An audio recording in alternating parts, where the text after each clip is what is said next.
I'm John Antonucci, and I'm with Lazy Dog Honey. This is my partner Janet Osborne. Both of us work hives all over the county. So can you just tell everybody about the importance of bees? Well, Janet reminded me, the key thing is that bees pollinate about 60% of the food that we consume. Either the item itself, like an apple or a peach, or the grains and the like that are fed into the food chain. And so with the loss, and there have been losses now continuously for the last 10, 20 years at a much higher rate than natural, there really is a shortage of pollinators, and there's been a shortage of beekeepers. So part of our mission is to get other folks interested in not only being beekeepers, but also in providing material, plant material that the bees can seek out. And interestingly, the honeybees are not native to the U.S. They came from Europe. They are European honeybees, and we still sort of associate them with the Italian three-banded and the Russians and the like. These are bees that were brought over as early as the earliest of Pilgrim days and have naturalized. Those who have sort of swarmed off have naturalized. They've developed their own traits. But as far as bees, there are no U.S. native bees that actually store honey in any quantity over the winter months. And that's what we take advantage of, is that the bees will produce a lot of honey based upon the nectar flows. They'll store it, and they'll actually store more than they can possibly consume during the fall and winter months.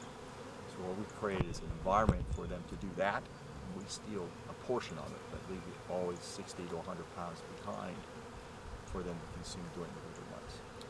And what about like in the winter months? Does everything stay out like this in the open, or do you put them up somewhere? No, in Kentucky and even further north in the U.S., the bees have a habit of forming a ball in the hive when the weather gets cold, and they keep themselves at about 92, 94 degrees.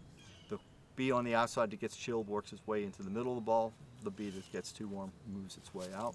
They create that heat by flexing their muscles, their leg muscles and their wing muscles. It can be 25 degrees outside, and it will be 25 degrees in the hive, except for where the bees are, and it will be 92 degrees. Wow, that's really cool. Now they'll migrate around in the boxes, consuming honey that's been stored. And what we'll do, Jen and I will go out even in the coldest days of winter and crack that box about this much apart and slide in patties that are basically sugar and protein patties that they can consume. And that also prevents the bees from maybe getting stuck in a corner when it gets really cold and they consume everything they have and weather doesn't break. So we're trying to increase the opportunity, the probability that they're going to find food nearby. So we'll go in earlier in the spring and reduce the amount of population arbitrarily by taking out frames of brood. And that's what you'll see. I stole brood out of two really productive hives yesterday. There were two hives. I took 3 frames from each of the hives. The brood is of mixed ages. And we're going to consolidate those 6 frames today in a box here. It's a little early. What would happen is that they would develop their own queen, left to their own devices. I'm going to insert a queen.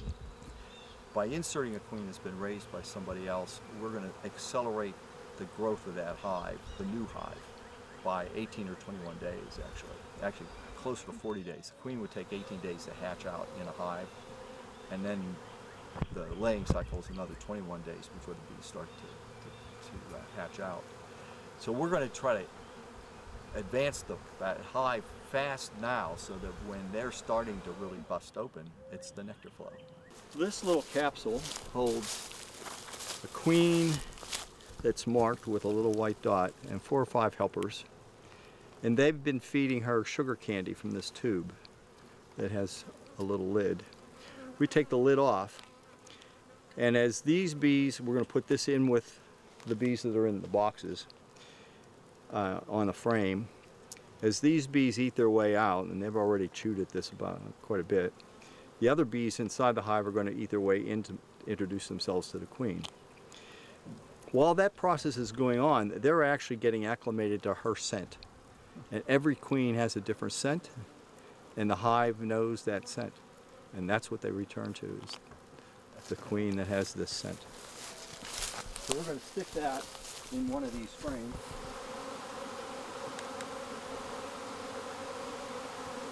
good bees. Some larvae, young larvae, not even capped up here.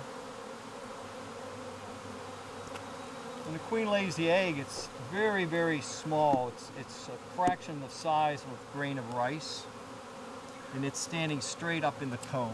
You can see that the bees have already found the queen. They're hanging on the carriage on the outside.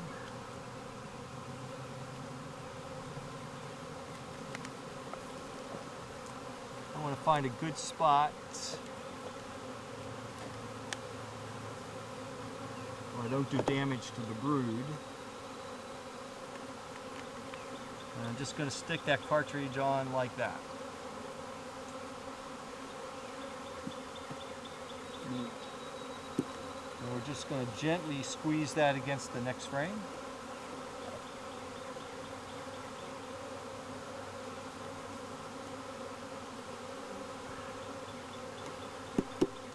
And you'll notice, you'll see there's a gentle, in fact up here you'll start to see them even broadening their circle. We're just trying to figure out what has he done with our...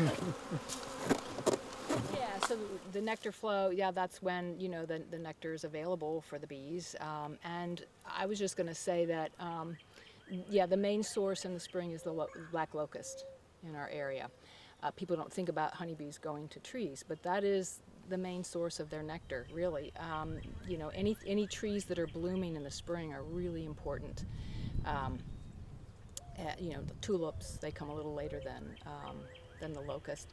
Hickory, willows are really early, and maples. Those are all super important for our bees. What can people do to help bring those populations back where they need to be?